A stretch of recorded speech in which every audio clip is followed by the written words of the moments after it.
crazy updates. Hi guys and welcome to another vlog. I'm driving this. This is the new Maruti Suzuki Brezza.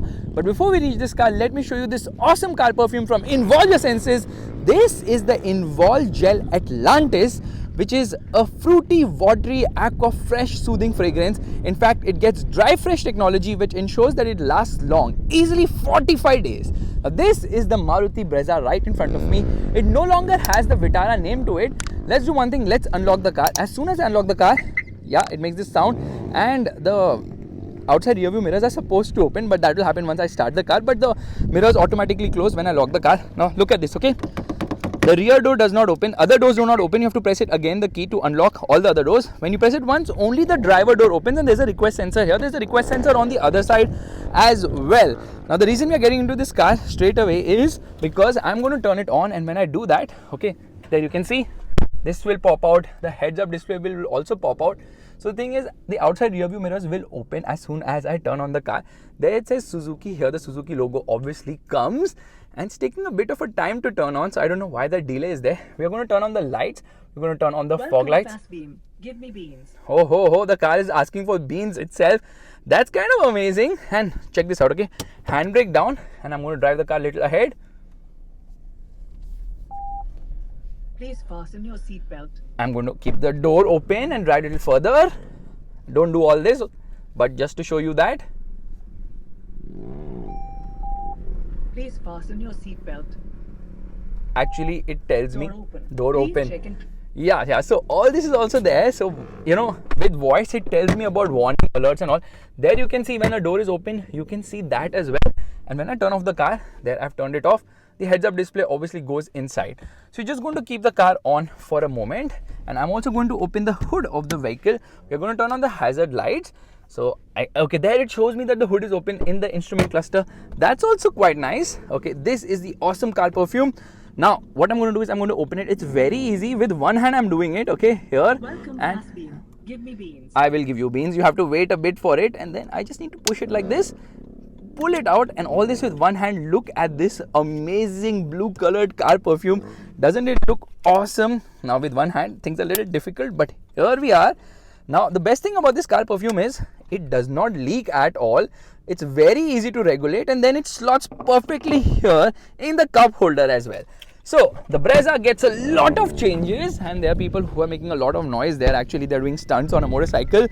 For starters, here the design is completely changed, okay, but it uses the same C platform as before, but everything has been reskinned. In fact, even the doors are new, so the whole body is completely new. Let's open the engine bay. I think I already opened the engine bay. Now it's open, so straight away we are going to open it. And you know what is different here? Yeah, nothing. It's the same engine as before. It has been updated now. There's insulation there, of course, and yeah, engine bay seems quite empty. Now the design is sort of a hit it or a love it. It still gets that, you know, clamshell bonnet that is, and everything else seems very much new. The lights are new. For instance, you can see dual projector setup. This is obviously the LED indicator. You have got dual DRLs as well. Lights look really nice. There's this chrome treatment here, the Suzuki logo of course, and the front camera has been placed right here. It doesn't get front parking sensors, but it gets front fog lights. Well, take that, Hyundai Venue. Anyways, so the design is very much Brezza in terms of profile, but everything seems new. Now they have given this body cladding, which you can see on the front, which goes all through the car, and this actually makes the car look very ungainly, because this body cladding, it pushes outwards and the wheels look small. The wheels are not small, okay? 215 60 16 is the size of the tires, and wheel actually does not look small when you look at it like this, but when you come behind, see that body cladding, you're like, oh my god, this car is so under tired. Alloy wheel design is also nice. It gets this dual tone finish as well, and here is a camera, because this car obviously gets a 360-degree parking camera. Dual tone color, so this is finished in gloss black, and the roof is finished in white. Actually, roof rails are there. You won't believe it. The length, the width, and the wheelbase is identical as before. However, the height is gone up slightly. No, they have not increased the ground clearance of the car, but it now gets a shark fin antenna. So when you calculate with the antenna, the height has gone up. Earlier it was a regular antenna, but this one is something which is new. It also looks kind of long because of this black treatment here around the window area, but the length is identical as before, and this is black colored, so is this, so it gives it the floating roof treatment.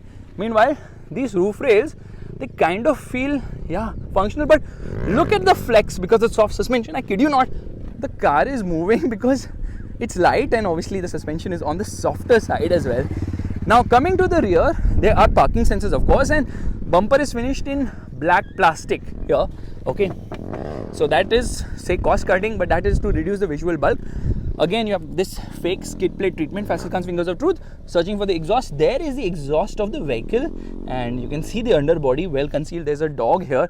Hey doggy, what's up? All good, all fine? I'll give you a treat later. Let me do the vlog first. Now you can see the lights again have this gloss black finishing, but somehow this does not align, so that's kind of surprising. This panel gap, this should have aligned. Lights look quite nice, and they are not LEDs. So this is a bulb, this is a bulb, this might be LED. Says Brezza here boldly. There is a sort of a roof spoiler which is integrated. There's a high mounted stop lamp, wiper of course, Suzuki logo there. So the design is very fresh and new. Let's open the boot of the vehicle. 328 liters is the size of the boot, which is decent, and loading lip is also not very high. Here you have got some storage, here you have got some storage, there's a light here, there's a hook here, and below here obviously you get the spare wheel, which is not an alloy, but it's a full size spare wheel, which is a good thing. Obviously a lot of scratchy plastics and hard plastics. And let's just shut this and get to the rear. Now things have kind of improved there. Okay, there's a request sensor on the left side as well, which is a good thing. Most brands don't offer it. Hyundai doesn't offer it for sure. Anyways, door pockets are actually big enough. Scratchy plastics, but this is nice treatment. I like it. Now the space inside has increased minutely actually. You know why? Because the dashboard design has been changed, so it's smaller slightly, the size of the dashboard, and that's why there's some amount of increase in space. Here 60-40 split, so you can increase the boot carrying capacity. This folds that much only. It cannot go inside the seat of course. Let's just shut this. Isofix child seat mount. Okay, the floor is not completely flat. Legroom is good, knee room is also good, but foot room isn't that great. I'll tell you why. Okay, not really scooped out, but you get magazine holders on both the sides. You've got a Sabzi holder here as well. So this hook is actually nice. It says 4 kgs. There are 2 USB ports. One is a regular USB, one is a USB-C, and AC vents have been placed here. There are 2 of them. Okay, height adjustable seat belt at the front, and you've got 6 airbags. Side airbags are there. Under thigh support is quite poor. Headroom is just about adequate. I just wish the recline angle of the seat was slightly better. Meanwhile, center passenger will find it a tight fit because obviously this is raised a bit, not too much but slightly raised. However, the real problem is center passenger does not get a head, and here center armrest gets 2 cup holders. You get a hook here, you get a handle, you get a light placement here at the rear. There is none here, I think because of the sunroof mechanism. And let's do one thing, let's just get outside. So rear seat improved slightly, not really much, but that's fine. What's really impressive though is that Maruti has gone overboard by adding features. There's so many new features in this car. I think it's very well loaded. Door pockets are big enough at the front. This switchgear I'm seeing in the Swift since 2005, same has been carried over. You press this button to close the outside rear view mirrors. This is obviously outside rear view mirror adjustment. This is to unlock the car, this is to lock the car, this for power window, and one touch, up and down for the driver side of the power window, but only that one gets illumination, rest does not. The Venue is getting illumination on other windows now, I think. Okay, this is a good treatment, but a lot of scratchy plastics. This is the tweeter placement. I was saying Twitter, I don't know why. This is the key of the car, blue tinge, and this is to lock the car, and this is to unlock the car. That's about it. Seats are actually quite comfortable at the front. I like it. There's a proper dead pedal there. This is to open the hood of the vehicle. This is to open the fuel lid. Lot of buttons here. These 4 buttons are for the heads-up display. This is to change the position of the heads-up display. This is to get into the settings, and this is to turn on and off the heads-up display and browse through the multiple modes. This is for traction control. This is for the 360-degree parking camera. This is for headlight leveler, and this is for the stop-start system. This is to turn on the vehicle, of course. Has this chrome ring as well. And I'm happy to tell you that Maruti has actually done a good job in terms of adding features. So for starters, let's just turn this off. Let's turn off the lights. Okay, it gets automatic headlights, which is a good touch. But you know what? The older instrument cluster now, it had 4 colors, so you could browse through those. There's no color here. You have to use this to browse through this. So it has some amount of information. It will tell you what is the fuel efficiency, 8.9 kilometers per liter right now, distance to empty, what is your fuel efficiency, lot of fuel efficiency focus, what is your driving time, what is the speed you have driven at, total idle time with the stop start system. This is obviously the clock and the date. This is like a G-force meter without the G-force readings, of course, and when you move ahead or behind, it shows you that. Power and torque meter, that's also given, and then it shows you how much acceleration and brake you have applied. So all these fun graphics, and obviously this is for the smart hybrid system. There's a smart hybrid badge on the boot. Dashboard is very similar to the Baleno. It's completely changed. Glove box is decent size. It gets a cooling function as well, and lot of scratchy plastics, hard plastics as well everywhere in the cabin, which is the norm usually for a car of this price. Auto dimming inside rear view mirror, good stuff Maruti. There's a sunglass holder here, light placement here on the top. There is a mirror along with a light on the top which you have to manually activate. There is none here, but there's a ticket holder, and it has a sticker of ticket holder because last time I was planning to put my laptop here. Thankfully they reminded me. There is no handle right there. Let's open the sunroof of the vehicle, and then I just keep this button pressed for maybe a second or so, and there opens the sunroof. Now the thing is, you have to press it again to open it completely. It's not a very big sunroof as such, but yes, this is the very first Maruti car to get a sunroof. Why is it not going back on? You have to keep it pressed again. It has a sort of a tint to it, which is a nice touch, and then I can slide it as well. So yeah, finally Maruti Suzuki has offered a sunroof in their car. We'll just keep this open. This is obviously manual and a little bit flimsy as well. Anyways, this is a 9-inch screen, which is beautiful indeed. It's very nice. It's very fluid to use also. Here I can move stuff as I wish, and then I can get into settings, all that. It's actually quite easy to operate. It gets Apple CarPlay, it gets Android Auto connectivity, but it also gets a 360-degree parking camera. Check this out, okay? How cool is this camera? It does this whole spin 360-degree to show you, and then the view is just amazing. Here I can get into multiple views. There again, it's spinning and showing the Brezza, of course, and then obviously you can increase, decrease the brightness and all that stuff. Okay, this is a very nice camera system. I like it. Let's get into reverse, and there you can see the 360-degree view. You can see it has guidelines which are adaptive, and there you have multiple views for the camera system as well. So yeah, that is the side view which shows you the left side, doesn't show you the right side, ironically. Let's get out of reverse. Steering wheel gets the flat bottom treatment. These are the controls for the phone and the voice command. These are the controls for the audio system. These are the controls for the cruise control. And yes, you guessed it right, the steering wheel is adjustable both for reach as well as rake, which is a nice thing. Okay, now you can see the heads-up display right ahead. I can close the heads-up display by pressing a button, and there it goes inside. Okay, the heads-up display is actually very crisp. The quality is actually quite nice. So I'm just going to pop it out at the moment, and then you can see the information it is showing you. So here we are. Okay, now what I'm going to do is I'm going to browse through this. So here we go. There I can increase or decrease the brightness of the same, or let's do one thing. Let's browse through what all information it shows. So there's a speedometer. This is the fuel efficiency display, and then it shows you the SHVS display showing how much is charged in the battery, and that is the tachometer display. Honestly, the tachometer one looks the best. So here we are going to come really close to it. Actually, it looks it's very far ahead because it is supposed to be on the road. That's the kind of line of sight it is moving on. Now, it gets climate control air conditioning system. Air conditioning is the chiller, especially in this Chennai heat at the moment. There's a wireless charging pad which has been added. There's a 12-volt charging socket here. There's a regular USB charging socket there. And Galileo has this sort of chrome treatment. 2 cup holders, some space to keep coins or maybe keys. Handbrake placement is more towards the co-passenger. This slides, which is nice, but the storage inside isn't that great. There's a phone which is lying here. That is for the Suzuki Connect. It has got Suzuki Connect with the usual features which you expect, like yeah, it will have geofencing, it will have remote engine start, it will have all that and more. So let's connect this phone at the moment, and this will activate Android Auto. Okay, and let's play an audio right away.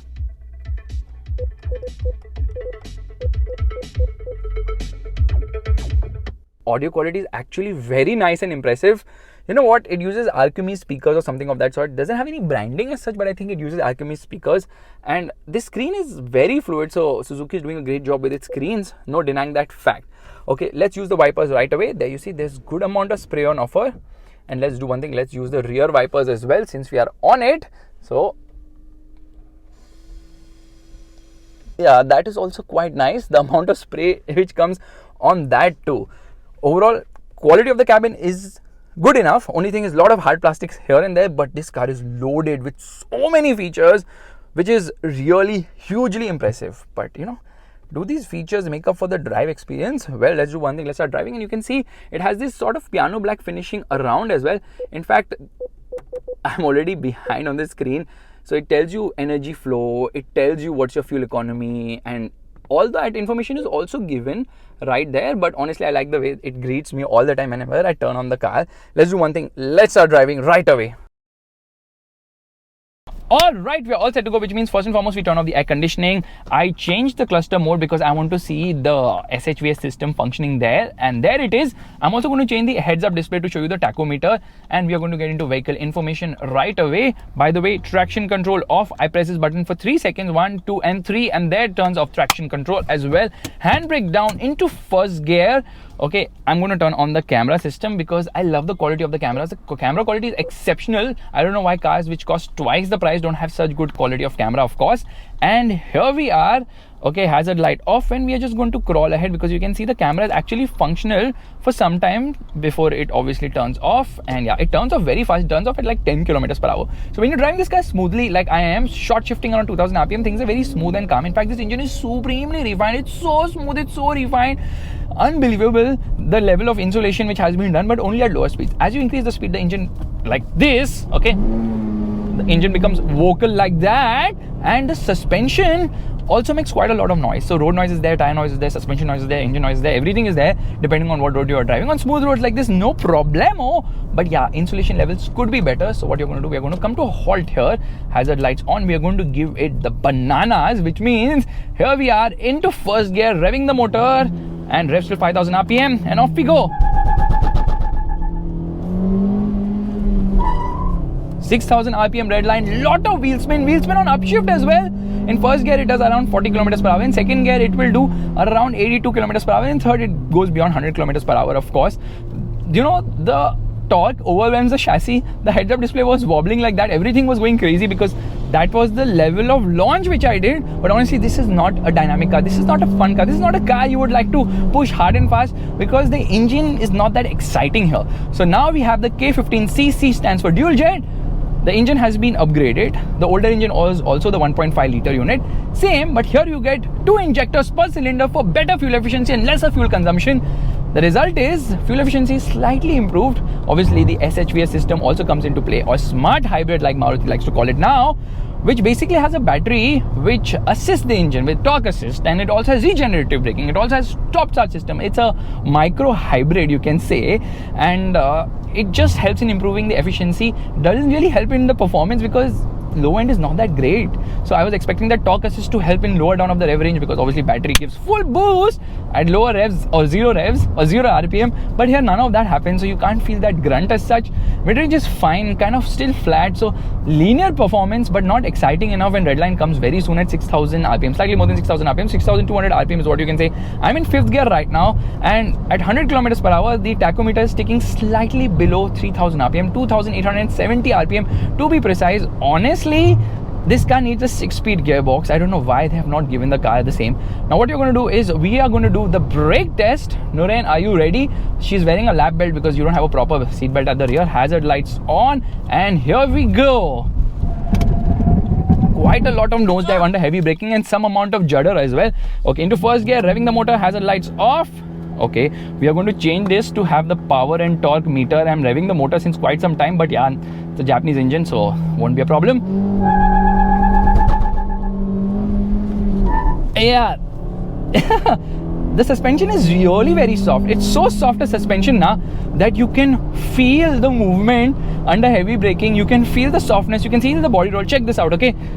The body is moving all over the place. In fact, the steering now feels lackluster in the center positions. It doesn't have that feel or feedback which you would expect. But then obviously Maruti cars don't have that exciting driving feel anymore. But center ahead position, it has a loose feel to it. In fact, the heads-up display is really very nice. It also shows you if you have not worn the seatbelt or if any of the doors is open as well. So that is a good thing. Now, this 1.5 liter engine produces 103 horsepower and there's a cow right in center, so we're just going to dull down our speed. Braking performance is fine, only that nosedive thingy is there. But talking about the engine, it is very smooth and refined and produces 103 horsepower and 136.8 Newton meters of torque. In fact, torque is reduced by 1.2 Newton meters and power is reduced by 2 PS. So Maruti Suzuki is one of those companies which actually reduce power and torque with updates, which is quite surprising because all other brands try to improve the performance, increase the output, but no, Maruti Suzuki does it the other way. So that's the reason why the performance isn't that exciting here. It's kind of bit not exciting. I mean, what am I saying? I'm just saying that this car is not fun to drive at all because the handling is also so there's quite a lot of body roll and the steering is very disappointing. It doesn't even self-center. But the biggest problem with this car happens to be the pricing. Okay, Maruti Suzuki has actually gone ahead and increased the price by 3 lakhs for the top end variant. So now I'm going to compare the pricing of the earlier Brezza with the new one. So the difference between the top end automatic Vitara Brezza and the top end Brezza is rupees 3 lakhs on road prices, of course, which is absolutely crazy. Someone has put a slalom here for me to do the slalom test. Jokes aside, the price difference between this and the previous Brezza, the manual variants, of course, is 2.81 lakhs. The price difference between the base LXI variant and the older one is just 21,000. So as the variants increase, the higher the variant, the higher the price difference as well. And all the prices are obviously on-road Mumbai. They have actually tried to create that hype by offering the LXI at a very less price comparatively, an entry-level price. But you know, now nobody buys the LXI variant.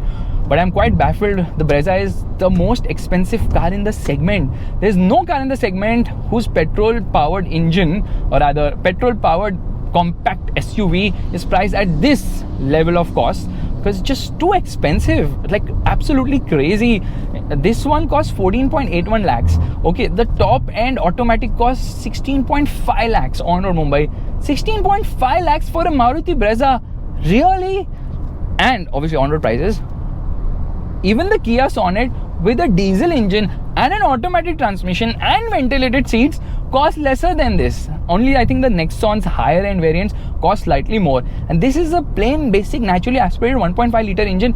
This is not having a turbo. Still it costs so much. Other rivals are offering naturally aspirated petrol engines, turbo petrol engines, and also diesel, and still the price is on the lesser side. So I'm not really understanding why the price is so high. Now I know why there's this method to the madness.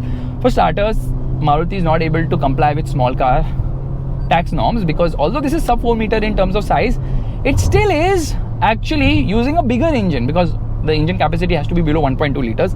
This is 1.5 liters, so obviously it doesn't fall in that category. So higher taxes you pay for this. And this is because of Maruti's decision of not putting a smaller engine or not putting a turbo petrol engine in this car, which would obviously make it comply with small car emission norms or tax norms and whatever of that sort. The other issue happens to be that, not issue actually, good thing that mild hybrid tech, you know, micro hybrid, whatever you want to call it, that also increases the price because battery is placed right below here. Yeah, below the co-passenger seat it's placed, and that's the reason why you don't have good amount of foot room. So you can't really push your foot below the seat because there's no space as such. So as I see it, all this tech and features is certainly very good, but the price is on the higher side, and that is a big hiccup because at the end of the day it's a Maruti Suzuki car and people buy Maruti cars because of their value for money pricing, which is no longer the case. The most expensive Maruti happens to be the XL6, 17 lakhs plus for the top end variant. Isn't that a bit too much? I honestly feel that they need to work on the pricing because it's no longer the VFM. I know they've given us all this tech and all, which is commendable, but come on, price is extremely important. I'd rather get a diesel or maybe a diesel automatic or a turbo petrol engine for the same cost and get rid of that heads-up display because I can do without a heads-up display, but I cannot do without power. All right, into first gear, revving the motor. The gearbox is actually very slick shifting and the clutch is also on the lighter side.